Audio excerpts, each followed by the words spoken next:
Hey guys, so we're back again with Healing Humans, Siôn Williams, Naturopath, and today I really wanted to get in and talk to him about skin conditions because many young adults are dealing with skin issues and especially acne, and many people spend their whole life dealing with psoriasis and other skin disorders. So there's this controversial, we could call it, idea that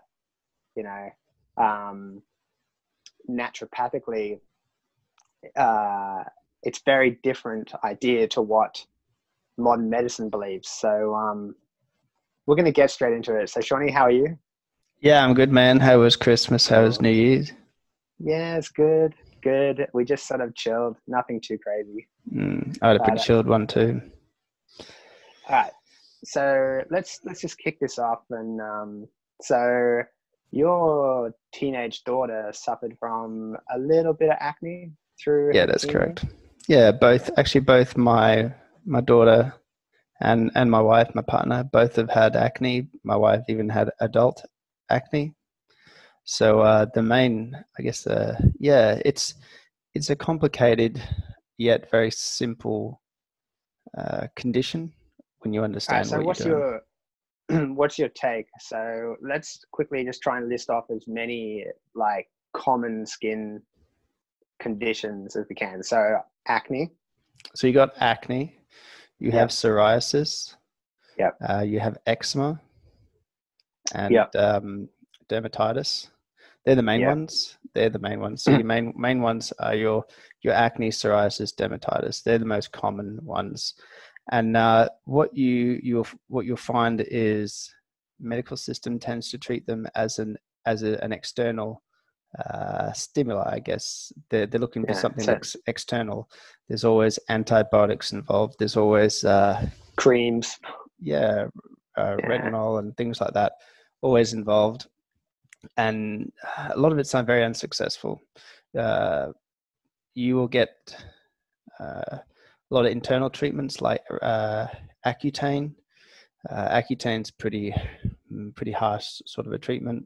It's a pharmaceutical, and it's not particularly nice. If you're watching this and you've been on retinol, you'll know, and Accutane, you'll know what I mean. They're steroidal-based medications.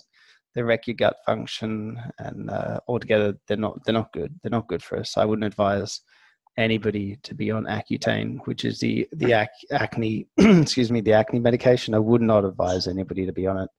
I think some people have success with it. A lot of people don't have much success for it, and the reason is because acne, all skin conditions have a very similar underlying cause, and it's internal. A lot in the naturopathic industry, we go for gut function. Everyone's always talking about gut function, and gut function is such an important part of almost every disease known to humans.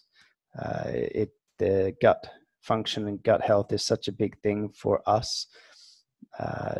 Probably the last 5 to 8 years has been a real focus on gut function. A lot of research gone into probiotic strains and all the different things like that, especially probiotics. Huge amount of research going into a lot of companies, big brand, big name companies put a lot of money into researching probiotics and gut health, and we get a lot of success out of it. But some people don't always get that remedy.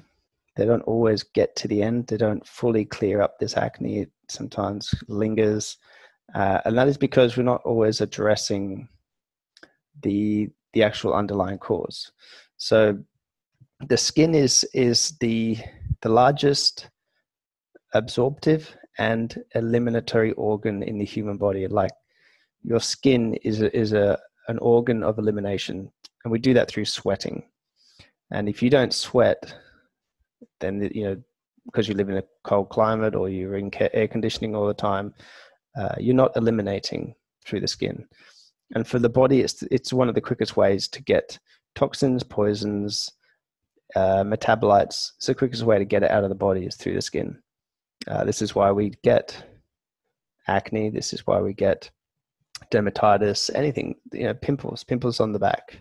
The back is the rear part of the abdominal cavity. It's the quickest way for the body to get anything out of the abdominal cavity, just straight out of the skin. That's why we have back acne. Okay. Yeah. So it's very often there's very often a misconception.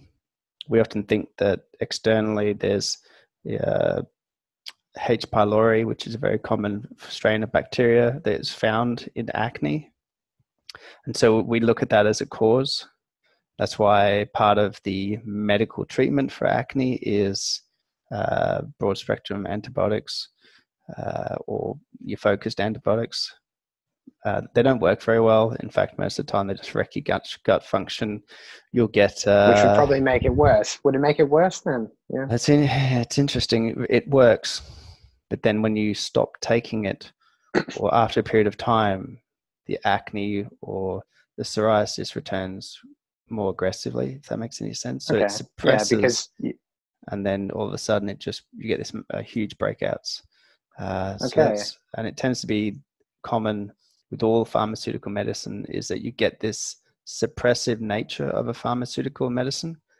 And then after a while, there's like so much suppression of your underlying cause of your acne that all of a sudden it just overcomes the pharmaceutical medicine and just flares up again. So they got to increase the dose and then increase the dose. And if you ever look at the side effects of things like Accutane, yeah, it's scary. I wouldn't have my child on Accutane, I'll put it that way. So what is the naturopathic diagnosis, I guess, for these skin conditions? So like I know you said to me, like, what is it? What causes this? I know you say there's an imbalance in the in your gut, or there's a problem with your internals, and it's the external indicator. So, is that right? Yeah. So basically, all disease starts in the gut.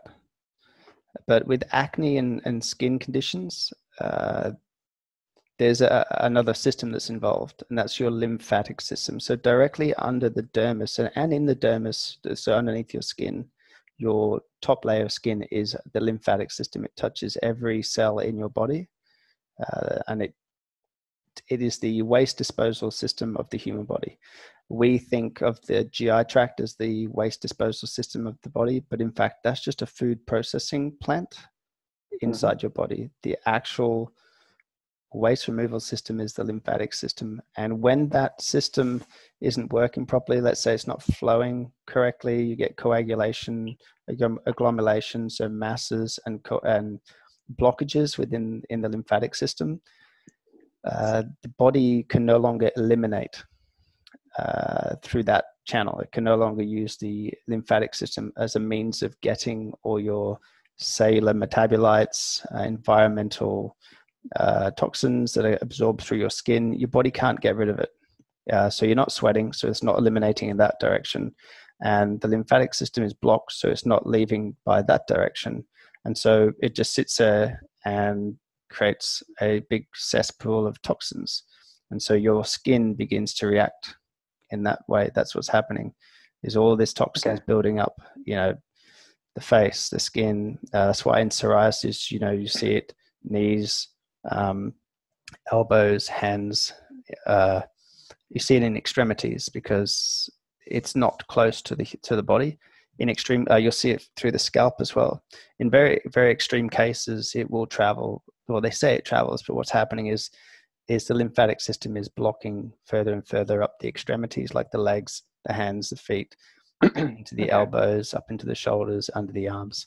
And this is a progression. With acne, acne is also very interesting because, especially in women, we have hormones involved.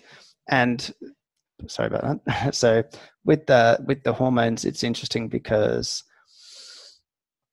there's the teenage years when you have the influx of hormones like estrogen. Estrogen's a big part of breakouts in acne But in all skin conditions, hormones are always involved. The big part is, this is where diet comes in. This is where our diet affects our hormones. And I'll explain that a bit later. I'll get into that a little bit later when I talk about treatments. But first thing you have to understand is all skin conditions are pretty much exactly the same. They're just expressing themselves slightly differently. So acne, psoriasis, eczema, and dermatitis, they all have different names. They all look slightly different, but they're all coming from the same system, and that's your lymphatic system. You can't talk about the lymphatic system without talking about the kidneys and the adrenals. Really important, since that is where the lymphatic system finally terminates, is at the kidneys. So your kidneys filter that fluid system, which is the lymphatic system, and that's how it gets rid of all the toxins, all the acids, all the toxins. Yeah, your liver breaks down the toxins into ions and atoms, and then they head off to the kidneys to be filtered out, basically. Yeah. I hope that explained it properly. Yeah. So to recap, basically, all the different types of skin conditions are just different expressions of an imbalance within the gut.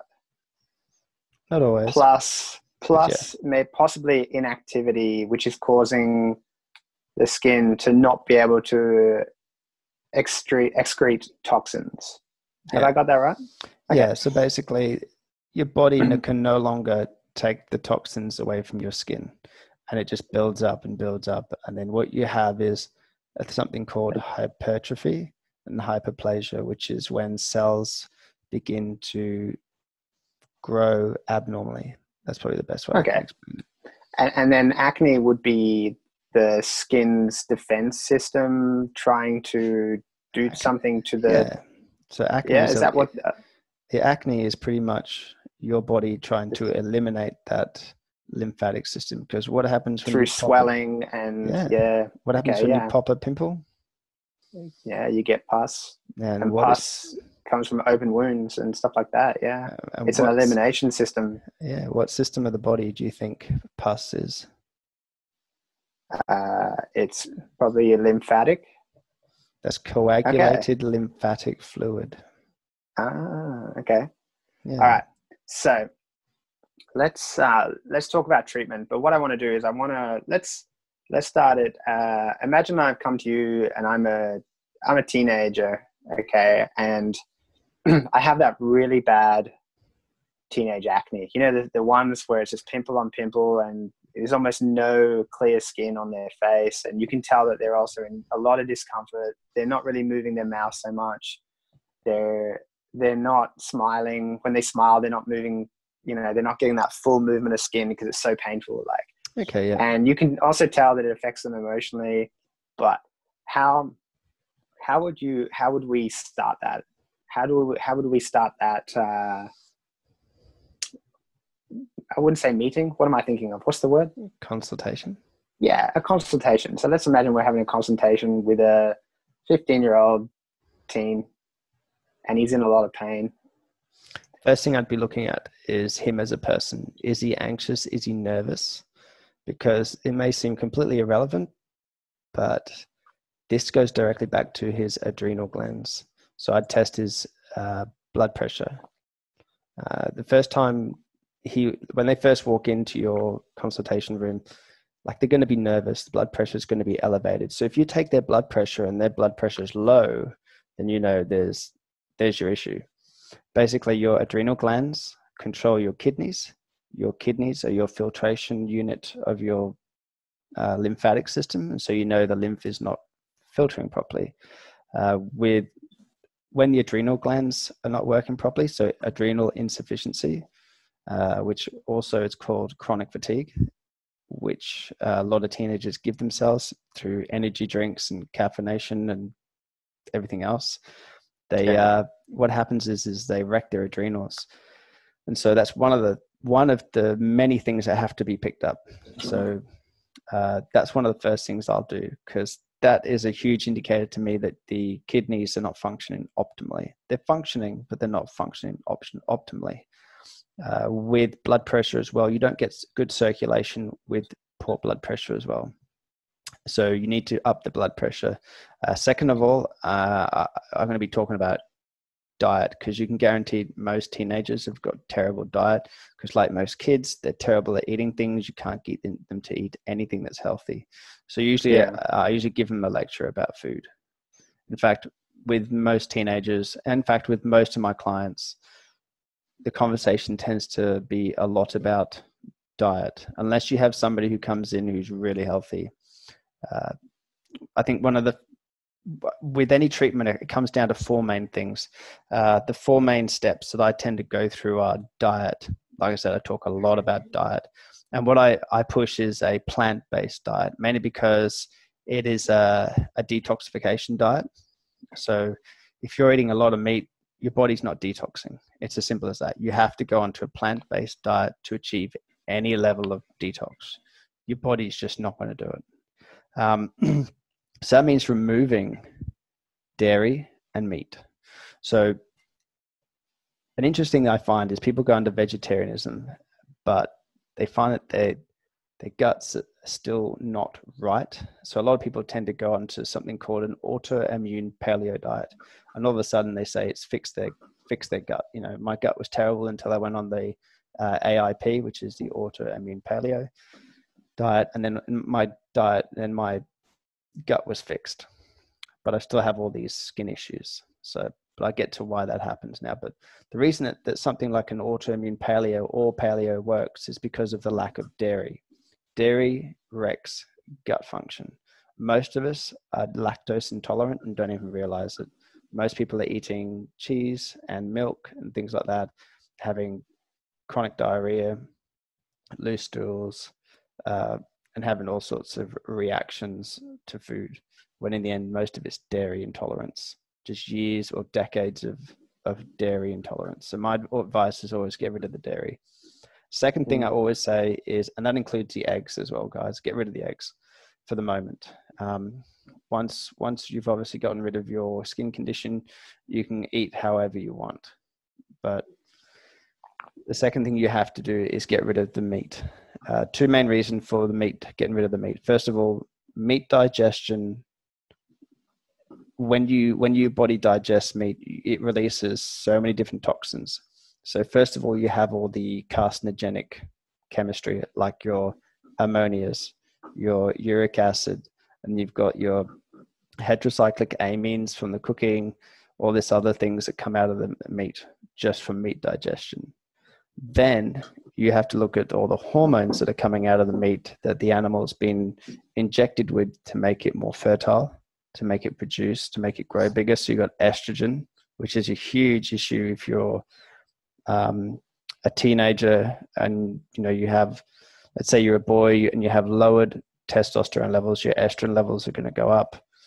And that alone will give you adult acne. Same with ladies. Ladies will get heavier periods, the acne, breakouts, all that sort of stuff, because you're ingesting and absorbing all this excess estrogen. And then you've got growth hormones in the beast as well.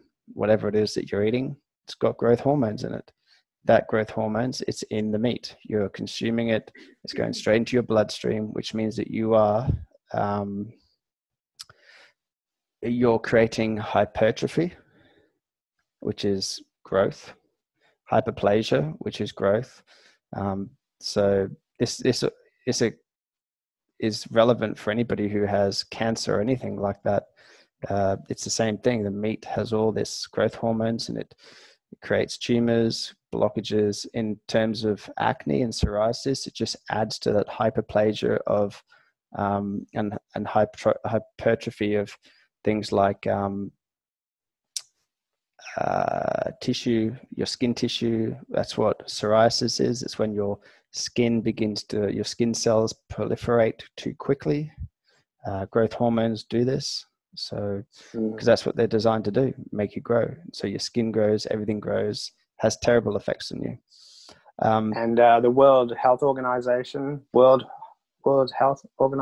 has also classed meat as a human class carcinogen. 1A and 2 Yep. something as carcinogen. Yeah. So red meat is a class 2, but deli meat is class 1. Yep.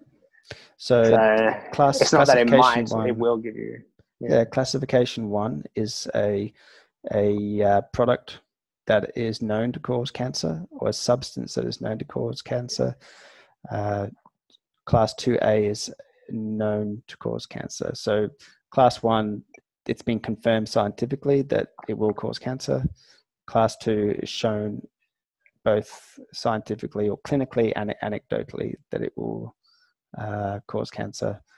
To be honest with you, why they don't class it all as 1 is beyond me. I'd say there's an economic reason for that. Yeah, money. Yeah.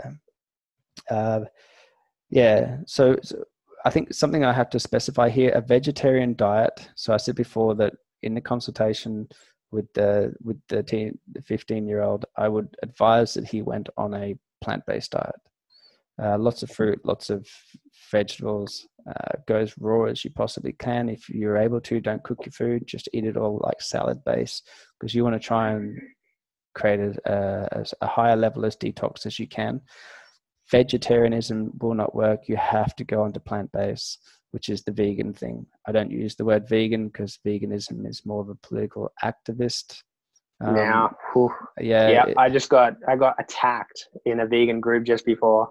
Yeah, because I said to them, I'm quite sure that it's a name representing a diet, just like vegetarianism and pescatarianism. Yeah, pescatarian. There you go. That's a church. The other one. Yeah. So, and oh man, I shouldn't have said that in a vegan. Yeah, no, it's a political movement. It's all about ethics and things like that. But the diet is plant-based.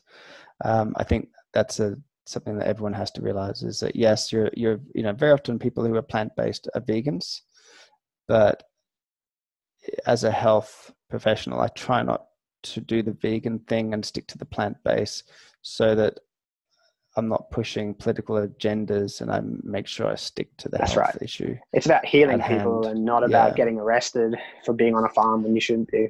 Exactly. It's about the health. And so, but the vegetarianism, it just won't work. You can't have the dairy. And so you have to go full plant-based for this to work. That's a mistake that a lot of people make. If you do decide to do that, expect to feel a little bit tired at first, because you're getting all this neurotransmitters and stuff from the meat that you're eating, that your body has to adjust to that sudden drop in the level of neurotransmitters that you're getting, the hormones. And then you got to remember that there's adrenaline and cortisol coming out of that meat as well, which puts you into your fight and flight mechanism. That's also going to wreck your immune system. So you have to make sure to be prepared for that. And that stress that you get from eating the meat, like a lot of people don't realize, the animal is stressed when it dies. The adrenaline and the cortisol comes into you when you eat that. You eat that adrenaline and that cortisol in the meat, and it puts you into a state of stress. And so that's why if you're a stressful person to start with, you're jacking yourself right up into your fight and flight, which will also, it stops proper circulation, has the heart rate higher, and terrible. And the emotional and mental issues that come with that as well, like in a sedentary lifestyle that we have, where there's no combat and like fighting is frowned upon, and now to the point where, like, if you throw a punch, you could be in jail. So everybody deters from violence, being hopped up on so much adrenaline due to what you eat is definitely emotionally bad for you too, and probably why a lot of people are just depressed and aggressive. That's why people are so aggressive verbally. You see it online. It's driving. They're aggressive. Although I don't know why the vegans are so aggressive. They should. I think I think because they know they're right and people are not listening. I'd be annoyed too. But you can't push people into this thing. People have to come to their own conclusions, and they'll do it. They'll do it when they're ready. People will. Yeah. So veganary. No. Like the thing that they do in January. Yes, and that's right now. How do I say it? Yeah, Vegan. Veganary. Yep. Veganary. I've seen some of the stats on Veganary, and it's really promising. Yeah. And yeah. I myself, I myself, like, have definitely. I only eat meat when we only eat meat now when we go to family, and maybe once a month we will enjoy a kebab. But otherwise, we don't eat meat. We don't drink dairy, and there's no dairy in the house. So, and I'm feeling a lot of changes. But one thing that I have noticed is that the detoxification period, it can be rough on the body.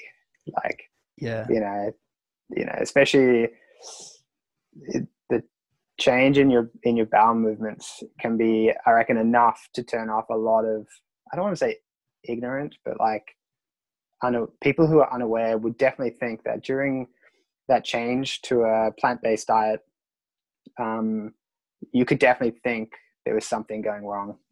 So, but like when I asked you, it's just all part of the process of. It is, yeah. That's what's coming out is what was lining your bowel wall. Your bowel wall would have been severely impacted because of all the grains, like the bread, the pastas and things like that. And then along with a meat dish, you get the protein, and that starch creates almost like glue and sticks to your bowel wall. And that inhibits your ability to absorb your nutrition and causes all sorts of problems. So it's good to see it coming out, actually. I get very excited when my clients tell me these things, because I'm like, yes, this is good. Yeah. But that is the whole diet conversation. Like I said, it's a big conversation, but that's only step one of about 3 or 4 steps. The next thing I do is I use herbal medicine. Herbal medicine is pretty amazing stuff. I've been doing it now for about 6 or 7 years, and it still surprises me.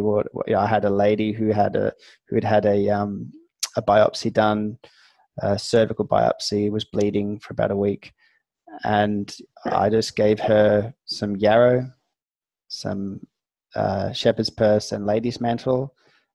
She'd been given everything from colloidal silver to everything to stop it. I gave her those 3 herbs in a bottle, and it stopped in less than 6 hours. And she'd been bleeding flat for 2 weeks after the biopsy. Shit. Yeah, and that's amazing. That's what herbal medicine can do. It's crazy. Ladies with heavy periods and things like that, these sort of herbs are really helpful. But as far as the herbal medicine for skin conditions, I focus on kidneys and adrenals, because you can't go to the toilet without the toilet flushing. So if you think of the toilet, the kidneys and the adrenals are like the flush in action of the toilet. They have to be functioning in order for you to use that system. And then I focus on the lymphatic system. There are, off the top of my head, I could probably think of half a dozen herbs that their entire action is to get the lymphatic system flowing. So it breaks up coagulation in the system. And it does the same with the blood as well. Breaks up a coagulation, breaks up agglomeration within the body and the lymphatic system. So all that fluid system of the body, it just breaks it all up, allows flow. They create dilation within the circulatory system, so that your veins and your arteries dilate, a bit like a calcium channel blocker or a vasodilator, something like that. It has the same action. And then I go for the gut. So I do all this simultaneously. I don't do this one at a time. I do it simultaneously. And then I chase the gut. So change of diet. So 1, change of diet. 2, herbal medicine. Herbal medicine. Yep. Herbal medicine. And the herbal medicine is important, because very often a lot of people don't get remedy without it. They won't get to that final destination without the herbal medicine, because very often people's bodies, even as teenagers, are suffering so badly that they need the herbal medicine to help to jumpstart, to kickstart things, livers, kidneys, adrenal glands, get lymphatic system flowing, oxygenation, nutrition to all the different areas of the body. We don't realize, but for a lot of us, we get deoxygenation or hypoxia in very small amounts. So our body, certain parts of our bodies deoxygenate as we get older. And, you know, with the terrible diets that we're seeing in kids, you know, I heard a story about a 15-year-old kid who was put on a statin drug, so Lipitor, because he had high cholesterol. Yeah, he had all the makings of heart disease. A heart attack. Yeah. Wow. So it's happening very early in our youngsters. So circulation is a really big part as well. But the next thing I do is I get my clients sweating. So now we're on to number 4. Okay, number 3. So number 1 was diet. Number 2 was herbal medicine. Number 3. Okay, so number 3. You have to sweat. Now, it's really easy for us who live in, say, hot, humid climates like Australia or Northern Australia. For those of you living in cold climates, you've got to find a sauna. You need to sweat. If you're not sweating, there you have an issue. Could be a thyroid What about just issue. exercise? Yeah. What about just exercise, burpees? Yep. Okay. If you can somehow sweat, do it. If you're able to, like you say, do some form of cardiovascular exercise or some sort of high intensity interval training that will get you to sweat, do it. And the exercise is a good value too, you know, if you're so inclined. Mental health definitely. As well. Yeah. Exercise, humidity, or saunas, one of them. You have to sweat. You have to eliminate through the skin because your body needs all the help it can get to eliminate what's causing the acne, whatever it is, chest, back, face acne. You have to eliminate through the skin. It's not going to be nice because when you first start this, it's not going to reduce your flare-ups. It's going to increase your flare-ups. You know. Okay, and that's important. I think that's important to point out too. Because so many people will just, they start on a good thing and then this happens and they think it's not the right way to do it because of modern medicine, we mask symptoms so that when symptoms go the opposite direction, we think it's a bad thing. Yeah. And before I go any further, I just want to say this. Skin conditions, no matter what their name is, it's your body throwing up a sign, an alarm. It's saying, hey, we have a problem. This isn't some disease that you've caught from an external issue. It's an internal issue, and your acne is a visual way of your body going, hey, you need to change what you're doing. But the last one, well, it's a common thread within the natural industry. Anything your body's doing that you don't like is very often a sign. Unfortunately, what we do is, if you can imagine that sign is a fire alarm, we don't go and find the fire. We just take the battery out of the fire alarm, and that's basically what we do. That's brilliant. That's a really good analogy, man. Yeah. So we just stop the alarm. Yeah. So what we have to do is put the battery back in the alarm and to go search for the fire. Yeah. Follow the smoke and you'll find the fire, which is the underlying cause. Now, the last thing that I always suggest to my clients, and this is where the real power is fasting. Now, when I say that, a lot of people get nervous. People get really frightened for no apparent reason, because as far as I'm concerned, fasting is the most natural thing that we can do. Nature does it to us all the time. Unfortunately, we don't live in nature anymore, and we're so far away from nature that we think of fasting as something that's alien and extreme. Unlike cutting open an abdominal cavity and removing a heart or something like that, that's quite normal in our society these days. But fasting, it's considered very extreme, which makes me laugh a little. Because people have to do a 24-hour, or no, maybe it's a 16-hour fast before they go into surgery. Yep. So nil by mouth, which is what it's known as in the medical industry, is what we refer to as dry fasting. Nil by mouth, you don't eat or drink anything. And it's one of the most effective ways of fasting, to be honest. So the main three that I focus on is intermittent fasting, which can be a little bit difficult for some people. So I aim for 16 hours of fasting, 8 hours of feasting. You understand that? Yep. So eat Feasting. your plant-based diet. Yeah. In that window. And eventually you want to go up to 18 hours of fasting and 6 hours of feasting. Isn't that hard to do? You know, it really isn't that hard to do. And No. it's easy to maintain or lose weight. So you lose weight if you have excess weight. And once you're down to what is considered an acceptable weight or a natural weight, your body just maintains that weight. It doesn't go down, doesn't go up. Yeah. Just stays there. That's why for the last, we're 40 years old this year, and I've maintained 70 kgs for 6 years, 7 years now. No That's fluctuations. Awesome. Yeah. And I still enjoy a beer. You know, I occasionally have some junk food, and it doesn't affect me because I fast. That's right. And I think that's the most important thing that people should know as well, is that when you take on a plant-based diet, you don't need to be a hardline nutcase. You can enjoy beer. Like, beer is vegan.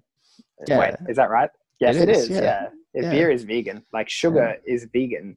Of course, like, you know, sugar is a drug. Like, and, you know, it has addictive, you know, components to sugar. So you should make sure that you take it out of your daily routine. Yeah.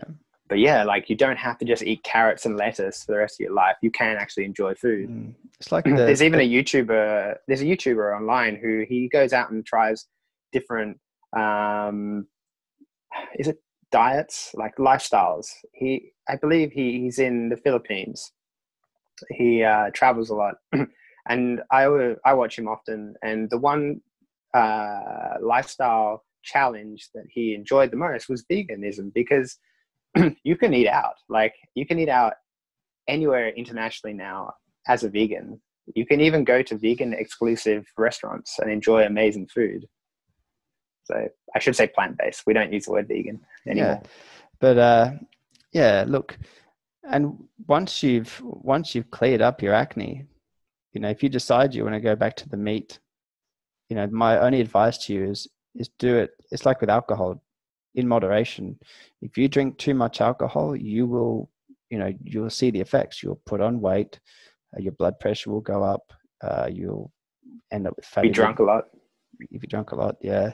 Hangovers, poor immune system. And this is, to me, meat eating is exactly the same. Depression. If you're going to go back, do it in moderation. And this is why the meat eating isn't working for us now, is because we're doing it 2-3 times a day. And our bodies are not designed for it. You know, we struggle. You know, you've got the carnivore diet. You know, I'm really intrigued to see what happens long term with the carnivore diet, because the science. So at the moment, I don't know. It'd be interesting to see. You know, we got people who look incredible on this carnivore diet, but they've been doing it for 10 years. And that's not long enough to see the effects of a diet, like true effects. Obviously, these people work out a lot, so they look fantastic. And to somebody who works out a lot, obviously it's good, because there's extremely high protein, good value protein in the meat. Hormones, growth hormones, all that sort of stuff. But the interesting thing that I find is that we know for certain that most professional bodybuilders have had open heart surgery by their mid-50s and are dead within their 60s. You know, it's not a longevity diet.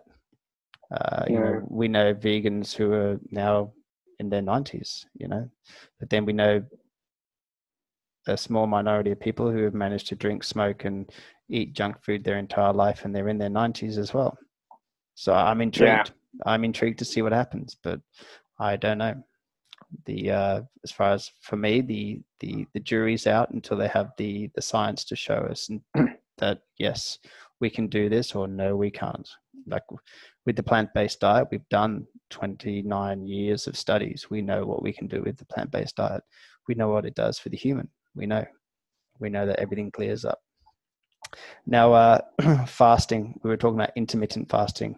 The other the next thing is water fasting. Water fasting is the most powerful fasting you can do, but it's also the most difficult. I would not advise anybody who hasn't done fasting to do a water fast straight away. Mainly because a lot of people fail and then they don't do it again. They just say it's too hard. So what I advise is dry fasting, because dry fasting is hours, whereas water fasting is days. So dry fasting is nil by mouth. We just discussed that. It's nil by mouth. So for example, you stop eating, say 6 o'clock at night, and then you don't eat again until, well, 6, 7, 8, 9, 10, 11 o'clock the next day.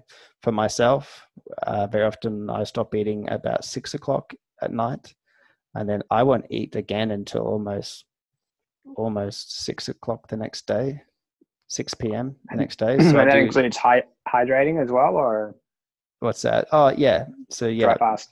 So that's with intermittent fasting, but with the dry fasting, it's 11 o'clock, and it's not hard. My main advice to you is don't do strenuous exercise. Don't go out in the sun. Stay in the aircon. Relax. Yeah, if you're say if you're in the hot climate, maybe leave it to a winter month or a winter time. You can do it during the summer. Stay in the aircon. Okay. But you start at 6 at night. Finish if you start at 6 at night and you finish at 6 in the morning. That's 12 hours, right? That's still a good fast. That's a good dry fast. But a better one would be if you push that out to 9 o'clock. That puts you at 15 hours of dry fasting. Ultimately, you want to be trying for about 15 to 16 hours, if you can. But 12 to 15 is a good dry fast. An excellent dry fast, pardon me, is when you go out to 24, but that's difficult.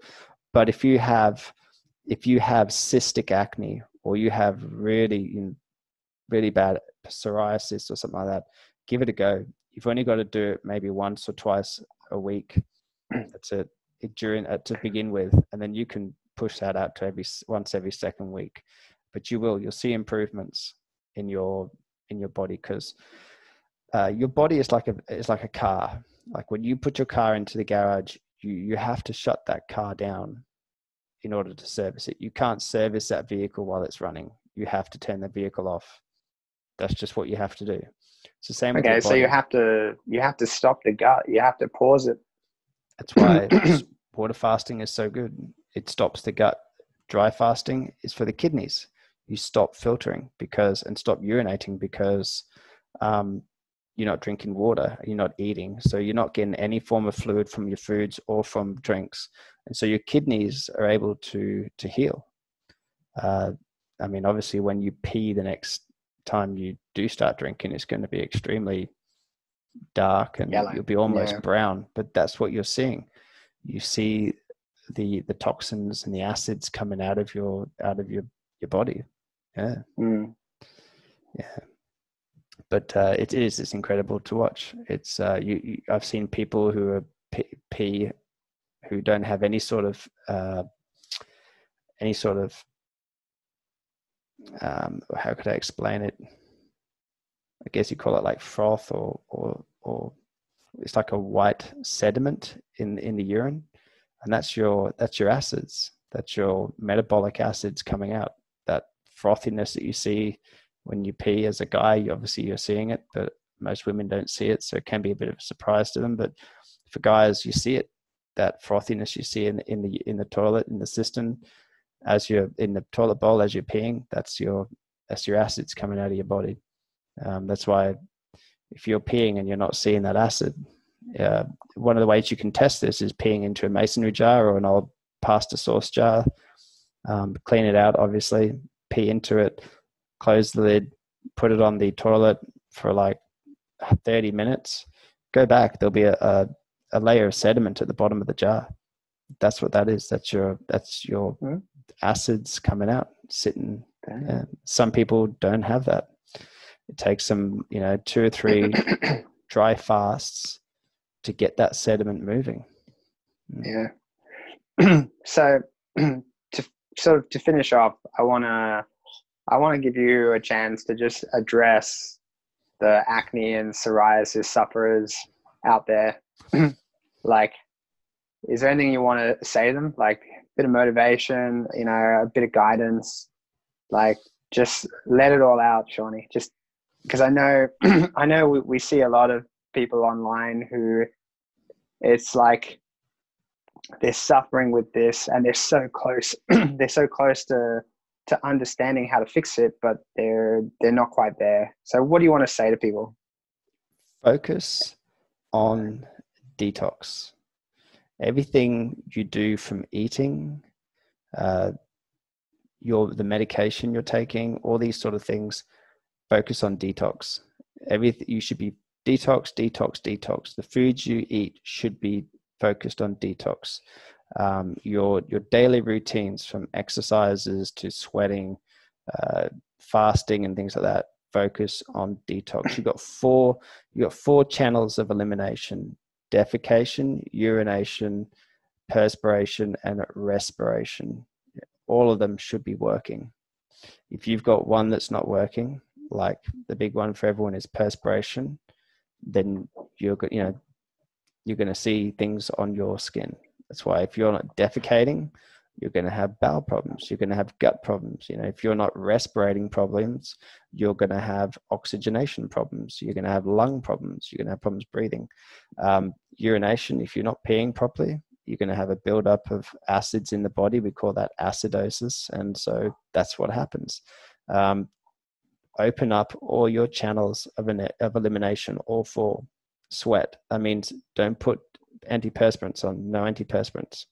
Just sweat. What about their sorry, I just say this in dumb people speak. What about their creams for their skins? Well, you know, to be able to relieve the discomfort. Well, as a naturopath, I'm not allowed to tell people they can't not to use pharmaceuticals. But for me, if that was me and I had acne and I'd been using your retinols and your creams and your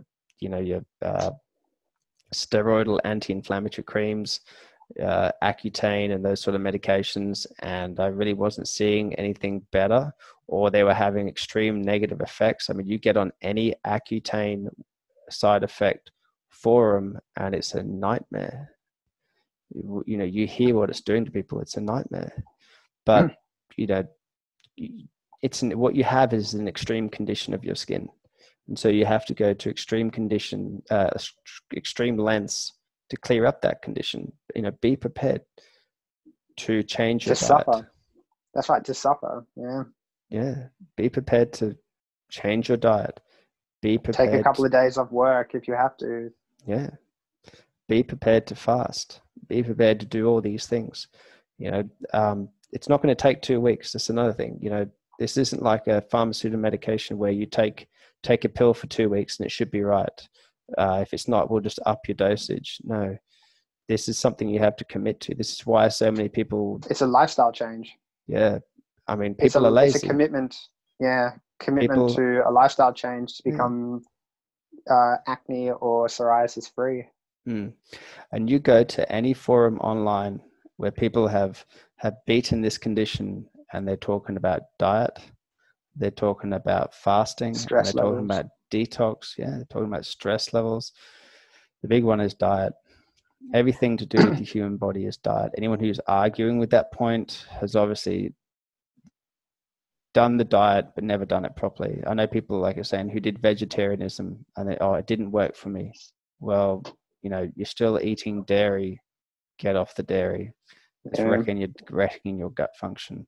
Or what about people who say, what about people who say that, like, you can't actually cure psoriasis? I've seen that a lot. A lot of people say, oh, you can't cure it. You just, I don't know exactly what they were saying, but I've seen that a lot too. And many psoriasis sufferers agree. Like they say, you can't heal psoriasis. You can just diminish it, I guess. What's your response to that? Yeah, I disagree. You can like get rid of psoriasis. If you work hard enough, you dig deep enough, you maintain a healthy lifestyle, then yeah, it's going to go away. For people, like I said, a lot of people, they get to a certain point, they go, oh yeah, it seems to be gone now, and they just go straight back to their old lifestyle. Just eating shit. eating because we're addicted to sugar. Yep. That's what I see with a lot of people. I get a lot, I've had a few clients who've come to me and said, actually this was gone, now it's back. And I said, okay, well, when did it come back? They're like, oh, like about a year and a half ago. I'm like, okay, so tell me how your diet got worse a year and a half ago. Tell me about the stress levels in your job, in your life. I went through a divorce, and I drank a lot, and I didn't really look after myself, and I didn't eat properly. That's the common thread, especially for the men. It's a common thread, which is I got divorced, and it's like, okay, yeah, yep, that'll do it. I've been, because I've been listening to you a lot lately, and I am your social media manager, so I have actually been going on to many posts where people do say that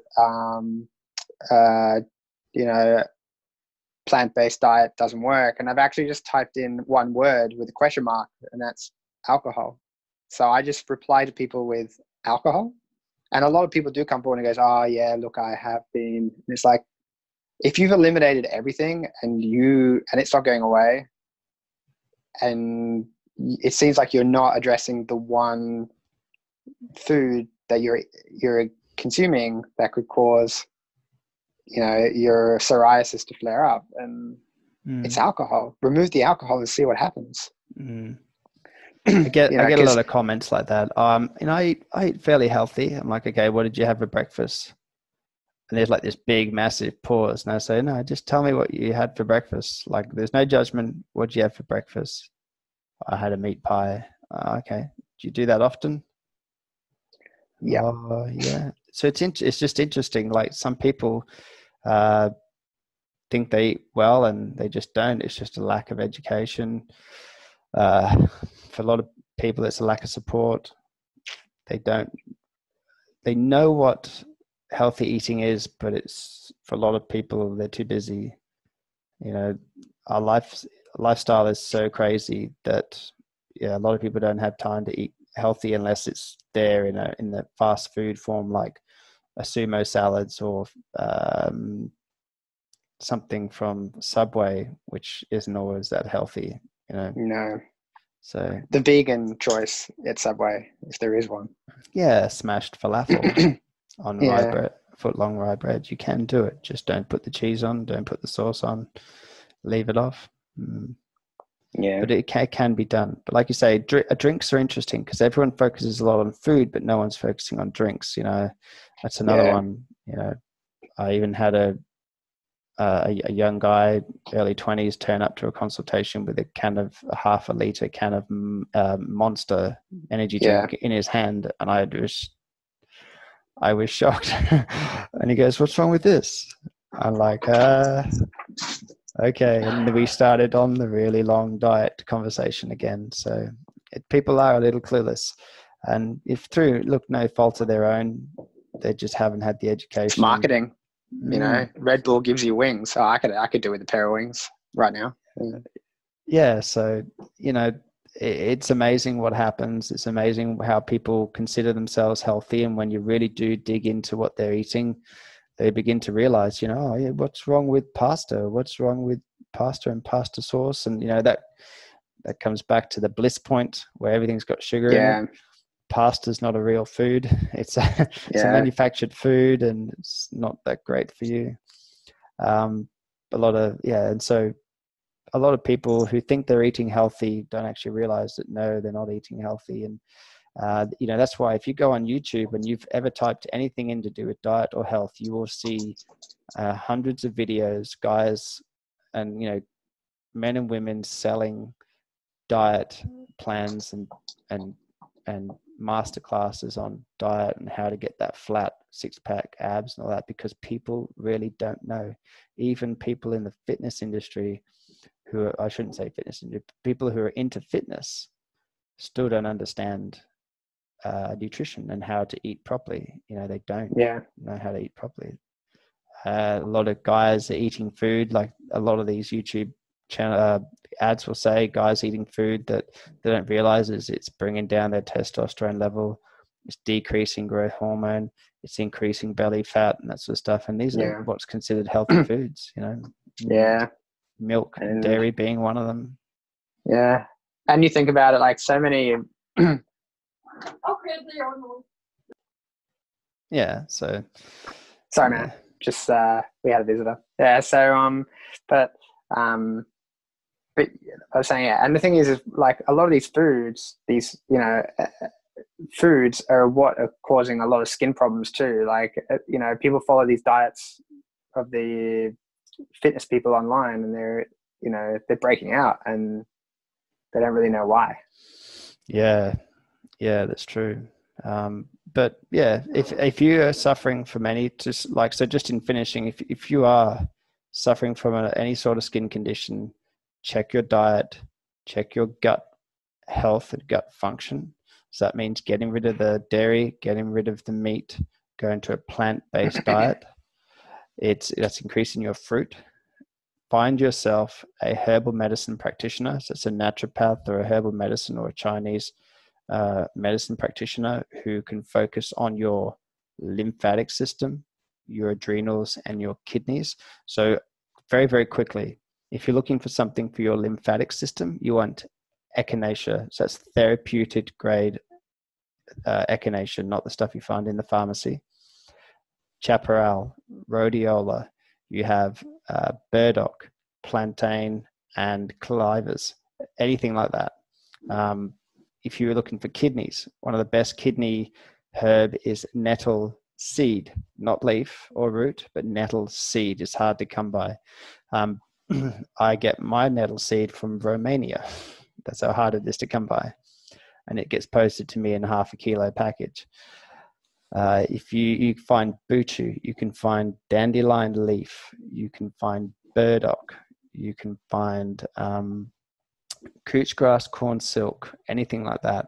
It'll help with your kidneys. And it's all available on the web, yeah? In liquid herbal medicine form, no. You may have to get that from a naturopath. I mean, you probably find it, but if it's the real thing, see, some of these herbs require different levels of, or different volumes of alcohol. So like a kidney herb like nettle seed or buchu or dandelion leaf only really requires about 45% alcohol. So whereas things like echinacea require 60% alcohol to get the medicine out. And a lot of people who are selling online are not making it this way. They just find vodka from the alcohol shop, so 37 to 40% vodka, and are trying to make it out of that. But you get an adrenal herb like Rehmannia or licorice root, you only need 20 to 25% alcohol to do those. So cool.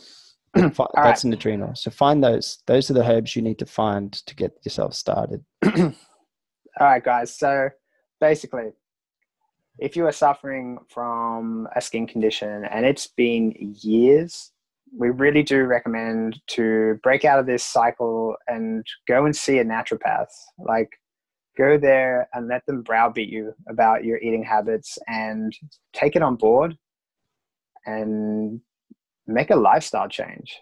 Like, the idea that you could be psoriasis free and feeling much, much better on a daily basis, I think everything that you have to go through naturally under the supervision of a naturopath is definitely worth it. Now, if none of this makes sense, if you have no idea about this stuff and you need to talk to someone, go up to the link that says Siôn Williams Naturopath, so his name, click on there and go through to his page and start talking to Siôn. Like, talk to Siôn. He will help you. He will help you go to your nearest naturopath, and he'll be able to give you advice on what to expect and what to ask and the questions that you should be asking your local naturopath. So I'll say it again, click on his name. This is, if we're on social media here, you'll be able to click back to any bio on any social media platform by clicking on his name. And then from there, come back to his Facebook page and just message him, and he'll chat to you about anything you need.